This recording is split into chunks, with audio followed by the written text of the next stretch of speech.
Social media पर जैन समाज के सबसे लोकप्रिय जैन न्यूज चैनल महालक्ष्मी की ओर से सुबह 8 बजे आपके पास साझा करते हैं आज की शुरुआत कुछ ऐसे ज्वलंत मुद्दों के साथ आचार्य श्री सुनील सागर जी के साथ। चैनल महालक्ष्मी टीम अभी किशनगढ़ गई थी और उनसे कई ज्वलंत मुद्दों पर सीधी बात की थी। आज उसी में से आपको 7 मुद्दे जो हमने 12-13 बात की थी आपके पास लेकर आ रहे हैं। उन मुद्दों के बारे में जो आज हम अहिंसा, सबसे बड़ी बात जो दिख रही थी ना, ओह चींटी आ गई, मच्छर आ गया, बिल्कुल ध्यान से देखेंगे क्योंकि सूक्ष्मता में अहिंसा का नहीं होनी चाहिए। अहिंसा का इतना पालन करता है जैन समाज, लेकिन आज उस अहिंसा का पालन करते करते आज हम कायर और नपुंसक तक पहुंच गए हैं। हकीकत की बात है, हमारे 2.5 दिन के झोपड़े में आचार्य से दुर्व्यवहार, अपशब्द, एक जैन के अंदर हिम्मत नहीं आई कि वह सामने आके बोल सके। 50-60 खड़े थे तब की बात है। हमारे साधु उपसर्ग जैसे सह रहे थे और वह तो अन्य समाज के लोग थे कि वह उन्होंने उस बात को उठाया कि कैसे नहीं जाएंगे दिगंबर साधु, इनका अधिकार है जाना, और हमारे अंदर से किसी की आवाज निकली।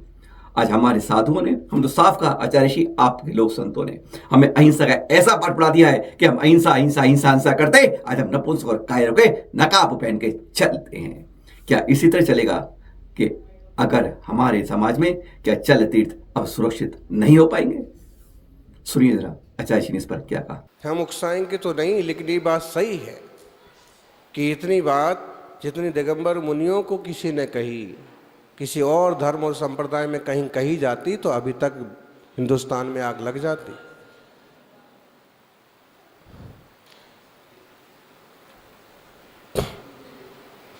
तो ये थोड़ी सी ऐसी एकदम कायरता, और उस समय जो प्रतिवाद करने वाले जो थे ना, वो भी जैन नहीं थे, और संख्या बल जो था अधिकतम 100 से ज़्यादा आरएसएस के। तो हम तो क्या बोलें कि अपनी जांग उगाड़ेंगे, हैं कब तो नुकसान अपना ही है, इसलिए हम इस पर कुछ खुल के नहीं बोल रहे हैं। लेकिन सच्चाई ये है, अब कोई कहे महाराज जी को क्या ज़रूरत थी, जब वहाँ से इतनी मूर्तियाँ निकली हैं तो वो जगह कौन सी है देखने का? किसी कायर का मन भले ना हो, हमारा तो हुआ। कहा भी लोगों ने पाकिस्तान है, पाकिस्तान हो, अफगानिस्तान हो, अगर मैं वहाँ पहुँच सकता हूँ तो मैं ज़रूर जाऊँगा, जो होगा सो देखा जाएगा। जब वहाँ से इतनी मूर्तियाँ निकली हैं तो जगह कौन सी है? वो 400 साल पहले उठा के लाए हों, 200 साल पहले उठा के लाए हों, लेकिन आज कुछ चिन्ह हैं क्या? महाराज जी वहाँ गए क्यों? ऐसी भी हो सकते हैं बात, लेकिन ये औकात नहीं है कि आप उस प्रतिवाद में खड़े हो जाएं। क्या ऐसा बोला क्यों? तो समाज को अहिंसक के साथ साथ थोड़ा शक्तिशाली और संघर्षशील भी होना चाहिए। मंदिरों में गुटबाजी करके एक दूसरे का माथा फोड़ने तो बहुत जल्दी तैयार हो जाते हैं, लेकिन बाहर से कोई टकराता है तो बिल्ली की तरह, चूहे की तरह बिल में घुस जाते हैं। वो बहुत बड़ी कमजोरी है। हमें लड़ना झड़ना नहीं है, लेकिन ज़रूरत पड़ती है तो देवशास्त्र गुरु और धर्म के लिए थोड़ा जूझना भी सीखो। सीधा आचार्य से पूछ लिया था। एक समय हम 40 करोड़ थे, फिर 4 करोड़ थे, अब सरकार कहती है हम 44,51,753 हो गए। पर हम आज भी बड़े गर्व से कहते हैं कि हम 50 लाख नहीं है, हम 1 करोड़, 2 करोड़, 3 करोड़ हैं। लेकिन अभी प्रधानमंत्री की इकोनॉमिक रिपोर्ट आई तो उसमें मालूम चला 1950 से लेकर 2015 के बीच में 65 साल के अंदर कि जैन समाज 20% गिर गया है। हाँ, मुसलमान संप्रदाय बढ़ गया, सिख समुदाय बढ़ गया, ईसाई समुदाय बढ़ गया, हिंदू समाज भी हमारे थोड़ा कम हुआ और पारसी समाज कम हुआ, लेकिन सबसे ज्यादा चोट जैन समाज पर पड़ी। कहा एक तरफ हमारे सीना छोड़ के कहना कि अब भी 3 करोड़ है और सरकार ने कह दिया गिरते गिरते आ रहे हो। क्या हम अपने समाज की, अपने जैनों की यह वंश लुप्त होने को तो नहीं जा रहा? आज ये बहुत ज्वलंत मुद्दा क्या नहीं होना चाहिए? सुनिए जरा। जैनियों की घटती संख्या ज्वलंत मुद्दा होना चाहिए, लेकिन समाज पता नहीं कहाँ सोया हुआ है। लोग किस ढंग से सोचते हैं। अंदेश्वर में राहुल गांधी के ओएसडी आए थे, उसे चर्चा हुई तो उसने कहा, मैंने कहा कि जिस क्षेत्र में आप की जन्मभूमि है वहाँ जैन मंदिर नहीं है। उसने कहा ना तो उस तरफ बहुत जैन मंदिर है और ना जैन समाज है, वो शायद जोधपुर तरफ के थे कहीं के। और आपको देख कर के हमें सुकून मिला, इतने लोगों को देख कर के अच्छा लगा कि जैन समाज है। और अगर जैनों की जो संख्या घट रही है इसी ढंग से घटती गई तो मुझे लगता है कि लुप्त प्रजातियों में जैनों का नाम आएगा। उस व्यक्ति ने वो बात कही। और देखें तो इस तरह से काफ़ी समाज का नुकसान हो रहा है। जो भी कहिए, लवजिहाद कहिए या छोरियों की चंचलता, हर साल 5-7 छोरियां तो इधर से उधर होती हैं, 5-10 छोरे इधर से उधर हो जाते हैं, वो घटते हैं। उसके अलावा कई विवाह आदि के इच्छुक नहीं हैं, सांड की तरह घूमते रहते हैं। अगर नहीं गृहस्थी में जाना है तो साधना के क्षेत्र में जाएं, क्षात्रा के क्षेत्र में जाकर के भी केवल ब्रह्मचर्य व्रत तक सीमित रह करके और इधर उधर चीज़ों में उलझने वाले भी बहुत हैं। या तो साधना के क्षेत्र में गए हैं तो ठीक ठीक कठिन साधना के क्षेत्र में, मुनिराज की साधना, आर्यिकाओं की साधना के क्षेत्र में आगे बढ़ें। मतलब विभिन्न तरह से संख्या बल एक तरह से माइनस होता है। ऐसे में समाज को भी सोचना चाहिए, त्यागी वर्ग को भी सोचना चाहिए कि किस तरह के लोगों को त्याग के क्षेत्र में आगे बढ़ाएं। बाल ब्रह्मचर्य की साधना महान साधना है, सौभाग्य से मिलती है, सबको मिले। लेकिन अगर जरा सी भी क्षमता की कमी मालूम पड़ती है, जरा सी भी लिप्सा है संसार की, तो उनको कहो पहले गृहस्थी करके आओ, बच्चों को योग्य बनाओ और 40-45 के बाद आप साधना करो। बढ़िया से जिंदगी के जो साल बचे उतनी साधना करो। अनित्य भावना अपनी जगह है, लेकिन जिन धर्म श्रावकों की संख्या आदि पर ध्यान देना भी श्रावकों का कर्तव्य बनता है। मुनिराज तो ब्रह्मचर्य की ही प्रेरणा देंगे, लेकिन गृहस्थों को अपने विवेक से क्या ज़रूरी है उस मार्ग की पुष्टि करना चाहिए। और हम तो कहते हैं कि हम दो हमारे दो बाला सिद्धांत, जैनी तो आजकल हम दो हमारा एक का सिद्धांत फॉलो कर रहे हैं। उनको एक बच्चा पालना ही कठिन हो रहा। खुद के दादा 5 भाई रहे होंगे, खुद 4 भाई रहे होंगे, लेकिन उनको बच्चा कैसे पालेंगे, कैसे पढ़ाएंगे। और अगर यही सोच कर से संकुचित रूप से चलते रहे तो समाज मर गया, वो समझ लो, भाग गया कहीं, विदेश चला गया, फिर वंश का ही खत्म हो जाएगा ना हो। तो ऐसी जो बातें हैं। फिर इसमें एक जो अभी अजमेर में भी शायद माहेश्वरी समाज ने ऐसा किया कि 2010 के बाद जिस परिवार में तीसरे बच्चे का जन्म हुआ है उस परिवार को 5 लाख रुपए दे करके सम्मानित किया गया। क्योंकि जो सदाचारी, शाकाहारी और प्रज्ञ कौम है वो अगर इस तरह से माइनस होती जाएगी तो बड़ी समस्या हो जाएगी। ऐसा कोई जैन संस्थाओं को, जैन श्रावकों में भी चालू करना चाहिए कि किसी परिवार में अगर तीसरा बच्चा आता है तो पूरे सम्मान के साथ उसे किसी बड़े मंच पर एक धनराशि देकर के भी सम्मानित किया जाए। जैन समाज की सबसे बड़ी दुखती हृदय आज लव जिहाद और छोरियां हो रही हैं, जिसमें पूरी तरह बर्बाद। कोई इलाज नहीं मिल रहा है इसका। समाज एक दूसरे के सामने बंगले झाँक रहा है। कहां कमी हो रही है संस्कारों की? क्या हमारे प्रवचनों में कहीं गलती है? क्या हमारे मंदिरों में हम उसको संस्कारित नहीं कर पा रहे हैं? कि कहीं नैतिक शिक्षा की कमी है? या माँ बाप पर आज टाइम नहीं है? अरे माँ बाप रोते बिलखते रह जाते हैं, पर वो एक लड़की छोरी यूं ही निकल जाती है, वंश खत्म, नाक कट जाती है और वो आत्महत्या तक को मजबूर हो जाती है। ना इधर की रहती है ना उधर की। कहते हैं धोबी का गधा, ना घर का ना घाट का। ये लव जिहाद जो कैंसर से ज्यादा नासूर जैन समाज में, इसका क्या इलाज है? बालिग हो गए, युवा हो गए, वयस्क हो गए, साढ़ नहीं बन गए हैं कि मुंह उठाया और चल दिए।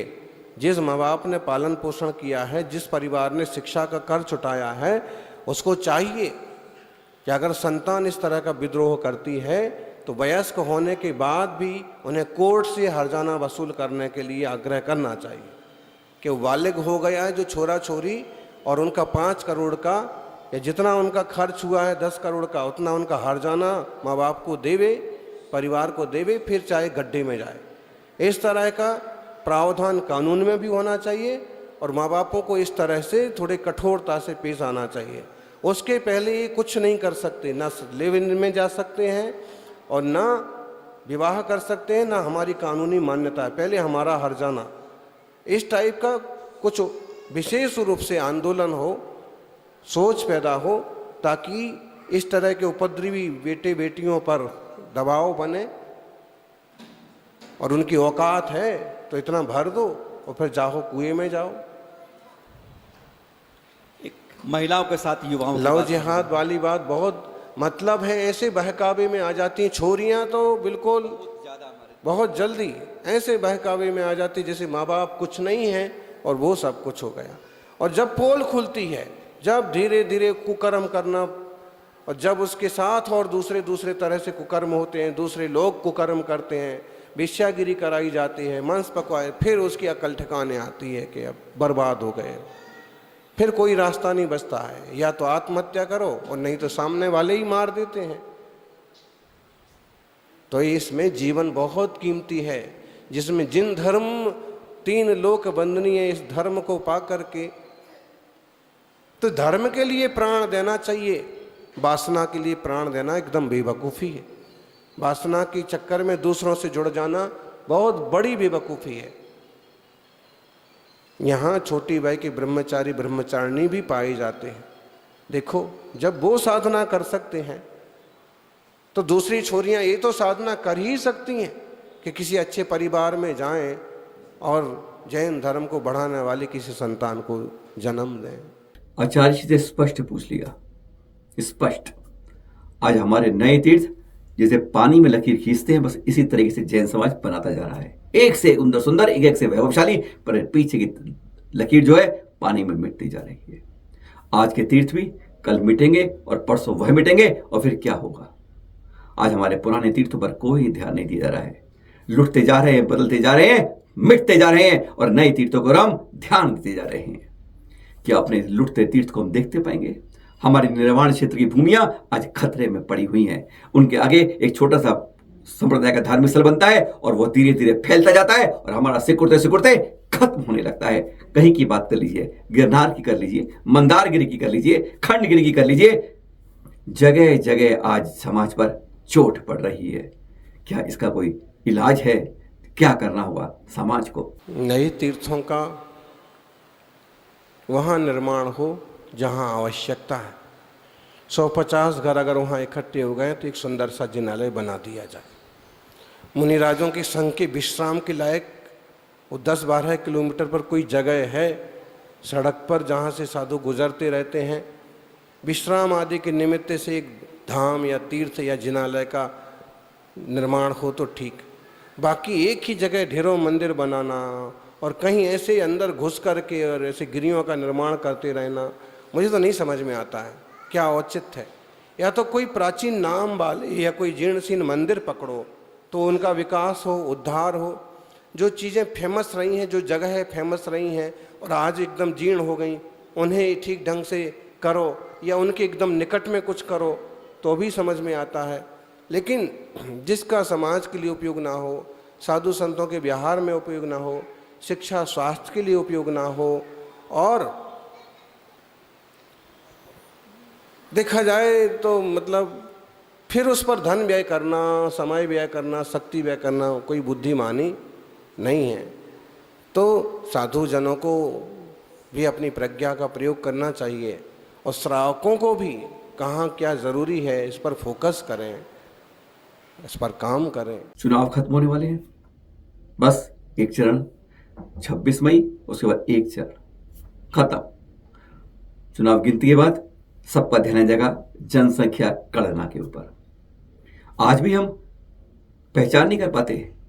किसी को पता है कि गौतम अडानी जैन है, किसी को पता है भामाशाह अशोक पाटनी जैन है। हमने स्पष्ट कहा बड़े बड़े जैन आज हमारे बीच में है, लेकिन उसके बारे में कोई पहचान नहीं हो पाती है। और यही कारण है कि हमारी राजनीतिक और सामाजिक पहुंच नहीं हो पाती है कि क्या है जैन। और यही कारण जनसंख्या में भी है। पीछे जैन लगाए गए नहीं, वहां जो आएगा वो हिंदू पे टिक कर देगा, अपनी गिनती वैसे ही कम रह जाएगी जो इतिहास बताता है। क्या एक प्रकार से यह जैन लगाना अनिवार्य नहीं होना चाहिए? क्या मजबूरियां हैं जो हम जैन नहीं लगाते हैं? इस पर चाची ने स्पष्ट कहा और न्यायपूर्ण क्या जवाब दिया, सुनिए जरा। जैन श्रावकों को जैन लिखना चाहिए। और बच्चे का किसी का जन्म होता है तो स्कूल में नाम लिखाते समय उसके नाम के साथ आप जैन लिखाइए, ताकि वो, अब दूसरी बात दूसरी तरफ से हम देखें, जनगणना में और इस टाइप की इम्पोर्टेंट चीज़ों में आपको जैन श्रावक, जैन धर्म इस टाइप से लिखना चाहिए। लेकिन अगर आप राजनीतिक सामाजिक क्षेत्र में एक बड़ा दखल रखते हैं, रखना चाहते हैं, तो आप जो दूसरा आप उपनाम लिखते हैं, उपगोत्र लिखते हैं, वो आप लिखिए, कोई दिक्कत नहीं है। लेकिन वक्त पर, मौके पर, जरूरी कागजातों में आपको अपना मुख्य रूप से नाम में, धर्म में जैन शब्द जोड़ना चाहिए। राजनीतिक क्षेत्र में गए हैं और जैन नहीं लिख रहे हैं, उसकी हम इसलिए बात कर रहे हैं कि कई बार, एक बार चिरंजी लाल बगड़ा हमारे पास आए तो बोले, महाराज जी अहिंसा के लिए और गौवंश की रक्षा के लिए और बूचड़ा खाने बंद कराने के लिए मैं काम करता हूँ, तो कई बार लोग मुझे सिख और पंजाबी समझ लेते हैं नाम के कारण से, तो मेरा काम थोड़ा आसानी से हो जाता है। तो आज ही संख्या बल इतना कम हो गया कि आपको जैन लिखने में भी एक तरह से असुविधा जैसी महसूस हो रही है। अब राजनीति में आप जाना चाहते हैं और टोटल रूप से केवल जैन ही लिखते हैं, उसमें समस्या हो सकती है। तो ये समस्याएं तो कहीं ना कहीं आएंगी। तो ऐसी स्थिति में भले आप अपने उपनाम का या गोत्र का प्रयोग करें, लेकिन ऑनेस्टी, ईमानदारी यही है कि वीतराग जैन शासन मिला है तो नाम के साथ जैन जोड़ें। नहीं जोड़ पाते हैं तो जरूरी कागजों में, जनसंख्या आदि के मामले में तो जैन लिखना ही चाहिए। ये सवाल तो बार बार उठता है कि हमारे मंदिरों में केवल बड़े बूढ़ों ही पहुंचता है, युवा और बच्चे नहीं पहुंच पाते हैं, टोका टोके से हो जाते हैं। पर यह बात नहीं है, वो दूसरी जगह जाके सर पटकाएंगे, पहुंच जाएंगे, इधर से उधर चले जाएंगे, लेकिन अपने पास के मंदिर में अपनी श्रद्धा में नहीं आते हैं। कहते हैं खाली बैठे हैं, हमारे साधु के पास तो एक कपड़ा तन पे है नहीं, वो क्या देंगे हमें। वह दिगंबर रूप में हमारे तीर्थंकर हाथ पे हाथ धर के बैठे हैं, कभी कुछ देते हैं न लेते हैं, फिर उनसे क्या मिलेगा। तो इसलिए नहीं समझ पाते कि यहां जो मिलता है छप्पर फाड़ कर मिलता है। उनको कैसे वापस अपने मंदिरों को जवान किया जाए, युवाओं को वापस मंदिरों में लाया जाए, आज सारा समाज इसी बारे में चाहता है। क्या है इसका इलाज? दुनिया के सब देव लेते पल्ला झाड़ के, और मेरे आदिनाथ देते छप्पर फाड़ के। एक बहुत बड़े बैरिस्टर हुए, बहुत बड़े विद्वान वकील हुए, चंपत राय, और विदेश में जैन धर्म की प्रभावना उनकी बड़ी भूमिका रही।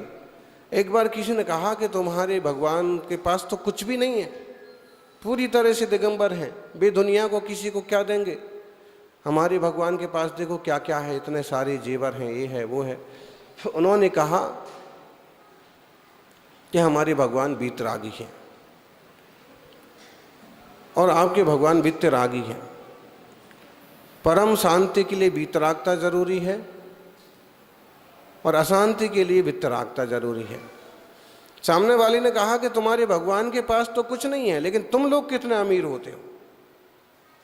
तो उन्होंने कहा कि हमारे भगवान सब छोड़ छोड़ के गए हैं कि ये सब तुम्हारे लिए, दुनिया का दुनिया को अर्पण, इसलिए जैनी अमीर होते हैं और आपके भगवान खुद ही रखते हैं, तो आपके यहाँ कमी बेसी होती है। एक बात निश्चय समझिए कि जिनके पास कुछ है वो कुछ दे देंगे, ऐसी सोच रखना ही बेवकूफ़ी है। क्योंकि कुछ है तो उन्हें कुछ और कुछ और कुछ और चाहिए, लेकिन जिनके पास कुछ नहीं है उन्हें कुछ चाहिए नहीं, अपितु जो भी आएगा उसको भी खुले दिल से आशीर्वाद मिलेगा, उसका भी भंडार भर जाएगा। और एक बात समझें, सीधे रुपयों के आदान प्रदान से लेन देन नहीं होता है। इंसान का पुण्य, इंसान का भाग्य उसके काम आता है। देवशास्त्र गुरु की आराधना से भाग्य बनता है, पुण्य चमकता है और धन संपत्तियां बढ़ती हैं, लक्ष्मी का आगमन होता है। और भाग्य अच्छा है तो आप कहीं भी मन्नत मांगो, आपका काम हो जाएगा। भाग्य खोटा है तो आप कहीं भी मन्नत मांगते रहो, काम नहीं होगा। बहुत सारी घटनाएं आप देखते हैं, सुनते हैं। अमुक देवताओं के यहाँ गाड़ी भर के गए, पूरा एक्सीडेंट हो गया, परिवार चौपट हो गया। रोज हर अमावस्या, हर मेले पर ऐसी 10-25 घटनाएं तो भी आंखें नहीं खुलती हैं। इसलिए कहते हैं देवता भी एक तरह से संसारी हैं। केवल देवताओं के माथे मत पड़ो, वीतरागता को समझो। लालसा कर करके कितने मर गए, और मान लो तुमने मांगा और मिल भी गया तो जोड़ जोड़ के भी रख के कितने मर गए। उपलब्धि क्या हुई? वीतरागता को समझने से उपलब्धि होगी। आत्मा की शुद्धि का मार्ग है देवशास्त्र गुरु की आराधना का मार्ग। उस आराधना से सांसारिक उपलब्धियां भी होती हैं और इस आराधना से शांति भी होती है। युवाओं को चाहिए कि वे लोक व्यवहार के लिए, सामाजिक रीति नीति के लिए भले समाज से जुड़ें और संस्थाओं से जुड़ें। कहीं आमंत्रित किया गया है तो उन मंडलों से जुड़ें, लेकिन एक बात निश्चित रखें कि अपना व्यवहारिक कर्तव्य करने के बाद भी ये निश्चित रखिए कि देवशास्त्र गुरु की आराधना से ही आपका उद्धार होगा।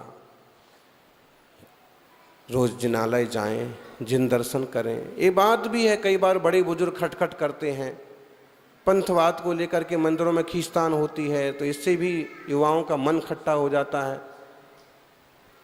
व्यवहार को लेकर मन खट्टा, कुछ भी है, सब चीज़ों से थोड़ी सी उदासीनता बरतें, लेकिन गुरुओं से, भगवान से उदासीनता नहीं बरतें। टुकड़े टुकड़े गैंग का नाम सुना है ना? टुकड़े टुकड़े हो जाना। आज महावीर के वंशज जो एक बगिया थी, आज वह टुकड़े टुकड़े हो रही है। अलग अलग फूल, अलग अलग पढ़ने नहीं हुए, एक वट वृक्ष रूप नहीं है। अलग अलग डंडी आज अलग अलग बोल बोलती है। वह नहीं कहते हम एक बरगद के पेड़ के नीचे हैं, एक बरगद की शाखाएं नहीं। वह हर कोई अपने नाम से बोलता है। दिगंबर श्वेतांबर ही नहीं, वह 13 पंथ 20 पंथ नहीं, अमुक मंदिर, अमुक संत, अमुक पंथ, इस तरह बोलता है। क्या टुकड़े टुकड़े होके, यह उंगलियां है ना, एक उंगली कोई भी तोड़ देगा, 2 तोड़ देगा, 3 तोड़ देगा, अरे 5 भी तोड़ देगा। जब मुट्ठी बन जाएगी तो यह दूसरे को तोड़ सकती है। तो यह मुट्ठी हमारी एकता की कैसे बन पाएगी? सुनते हैं आचार्य श्री। वीतराग निर्ग्रंथ जिन शासन ही मंगलमय प्राचीनतम निर्ग्रंथ परंपरा का शासन है। 24 तीर्थंकर वीतरागी हुए। इन पर अगर कोई ब्लेम करने लग जाए कि कोई अरहंत नाम के राजा थे और जैन धर्म चला, कोई कहे महावीर से चला, कोई कहे जंगल से कोई आ गए और उनसे चला, ऐसी बेहूदी की हरकतें और बातें बिल्कुल भी सहन नहीं की जाना चाहिए। सत्य ये है कि अनेक महापुरुषों ने राज्यावस्था तक का अपना प्रभावशाली जीवन लोगों को दिखाया और भी लोक में प्रतिष्ठित हुए, लेकिन तीर्थंकरों ने उससे भी आगे की आराधना की। वे लोक व्यवहार, लोक धर्म निभाने के साथ साथ उन्होंने पूर्ण आत्म शांति के लिए सब कुछ त्याग किया। निर्ग्रंथ तपस्वी बने, वन में जाकर के 5 महाव्रतों की आराधना करते हुए पर द्रव्यों से भिन्न पूर्ण शुद्धोपयोग की आराधना करके शुद्धात्मा को पाने का पुरुषार्थ किया। ये सुनिश्चित है कि पूर्ण वीतरागता के बिना शुद्धात्मा की आराधना मुश्किल है। आदमी कपड़े संभालेगा कि अपने चित्त को संभालेगा? आदमी भोजन के पात्र संभालेगा कि अपनी पात्रता को संभालेगा? तो ये तो सुनिश्चित है कि आत्म कल्याण का पूर्णतः सर्वसंग सर्व कर्म से मुक्ति का मार्ग निर्ग्रंथ दशा ही है। वेद और पुराण भी इस बात को स्वीकार करते हैं। ऐसे में पूजा पद्धतियों के कारण से जो भेद पड़ गए, जाति व्यवस्थाओं के कारण से जो बातें पैदा हुई, इन सब बातों को मुनिराजों के नाम से जो चीज़ें सामने आईं, इन सब बातों को एक तरह से गौण करना चाहिए, जितना जरूरी उपयोग है। जैसे अब आए तो कौन से महाराज जी आए हैं तो बोले सन्मति सागर जी के शिष्य हैं। और पिछड़ा पूछना है तो वो विमल सागर जी के शिष्य थे, उनके गुरु महावीर कीर्ति थे, उनके गुरु आचार्य आदि सागर थे। समझने के लिए आप कौन से परिवार से हैं, तो आप बताओगे कि हमारे दादाजी का ही नाम था, उनने भी सन्मति सागर जी की बहुत भक्ति की, हमारे परदादा तो इतने भक्त थे, शिखर जी गए थे वगैरह। मतलब वो आपके परिवार की पृष्ठभूमि, आपकी प्रामाणिकता की जरूरी है, इसलिए उसकी उतनी ही कीमत की जाए जितने में आपकी प्रामाणिकता बनी रहे। ऐसा ना हो कि वो चीज़ें समाज के ऊपर बोझ बन जाएं, ऐसा ना हो कि वो झगड़े के लड़ने के साधन बन जाएं, टूटने के साधन बन जाएं। पूरी निर्ग्रंथ श्रवण परंपरा एक है जी, बात अलग है। आचार्य भगवंत विभिन्न कालों में हुए और उन्होंने उनकी परंपरा में अमुक अमुक शिष्य हुए। उससे श्रावकों को क्या ज़्यादा बखेड़ा करना। पूजा पद्धतियां हैं, किस काल में किस तरह से पूजा पद्धति का जोर रहा तो हमारे जैनों में ही है ना। तो हम एक दूसरे को थोड़ा सा स्वीकार करना सीख जाएं कि कोई बात नहीं, उनकी मान्यता है, इसमें पंचेंद्रीय जीवों का घात नहीं हो रहा है, त्रसों का घात नहीं हो रहा है, किसी का अपमान नहीं हो रहा है, किसी के विराधना नहीं हो रही है। थोड़ी सी समझदारी से काम करें और टुकड़े टुकड़े में बंटने की बजाय एक मुट्ठी बंद होके एक रथ में 7 घोड़े जोते हैं और सातों के सातों अलग अलग दिशा में भागें, रथ कहाँ पहुँचेगा? हमारी जो सोच है वो आपको बता रहे हैं, रथ कहाँ पहुँचेगा? कहीं नहीं पहुँचेगा, उल्टा कहीं धुरा टूटेगा, कहीं लगाम छूटेगी, कहीं सारथी गिरेगा, सब नष्ट भ्रष्ट हो जाएगा। और सातों के सातों घोड़े अगर एक दिशा में दौड़ें तो क्या होगा? रथ लंबी दूरी हासिल करेगा, ऊंचाइयां हासिल करेगा। वैसे ही दिगंबर जिन शासन है, इस शासन के हम सब समझ लो एक तरह से घोड़े हैं। चाहे वो 7 आचार्य हों, चाहे 2 आचार्य हों, चाहे मुनि परंपरा हो, चाहे मुनि संघ हों, चाहे वो वरिष्ठ श्रावक हों, चाहे शक्तिशाली श्रावक हों, चाहे सामान्य श्रावक हों, इस जिन शासन रूपी रथ के हम एक तरह से घोड़े हैं। और हमें इस रथ में जुट करके इस जिन शासन को इतनी दूर तक, इतनी ऊंचाइयों तक ले जाना चाहिए कि जो भी इसमें यात्रा करे वही आनंदित हो जाए, वही सुखी हो जाए। इस तरह कई ज्वलंत मुद्दों पे हमने सीधी बात करी। विभाग आगे भी जारी रखेंगे संतों से इस तरह की बात। एक बात कह देंगे जाते जाते, जो सवाल आचार्य से पूछा था कि हमें अपने मंदिरों में जो युवा कमेटी बनती है, युवा समिति बनती है, युवा मंडल बनता है, वह हमारे अपने समाज की सुरक्षा के लिए आगे रहना चाहिए। केवल युवा कार्यक्रम के लिए नहीं, हमारे समाज में कोई ज्वलंत मुद्दा पड़ता है, तकलीफ पड़ती है किसी समाज के आदमी को, किसी व्यक्ति को, किसी दुकान पर, कहीं अपने समाज में, तो वह उसके आगे आए, उस समस्या के हल के लिए एक संगठित हो जाएंगे। तो निश्चित रूप से मंदिर ये कारवा बनता एक हमारी मजबूती का आधार बनेगा। अपने शहर की, अपने मंदिर की, अपने समाज की युवा कमेटी को आगे लाएं, उसे संगठित करें और समस्या के लिए वे हर समय चौकस रहे, तैयार रहे, अपने समाज की सुरक्षा के लिए, तीर्थों के लिए, चल और अचल के लिए। फिर मिलेंगे कुछ इस तरह जानकारी के साथ। सादर जय जिनेंद्र।